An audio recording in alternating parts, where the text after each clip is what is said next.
Hi friends, welcome to my channel. ఇప్పుడు మనం చూస్తున్నాము, ఇది డ్యామ్ అనమాట. ఆ డ్యామ్ నుండి వచ్చే వాటర్ మొత్తం ఈ రూట్లోనే వస్తుందన్నమాట. ఇక్కడ మా కడపలో డ్యామ్ అనేది ఉంది. అక్కడ నుండి ఈ వాటర్ రావాలంటే ఈ రూట్నే రావాలన్నమాట.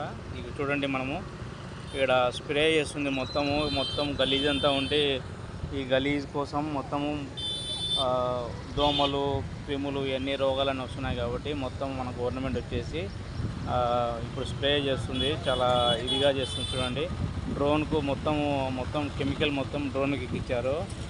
డ్రోన్కి ఎక్కించేసి మొత్తం స్ప్రే చేస్తున్నారు. చూడండి.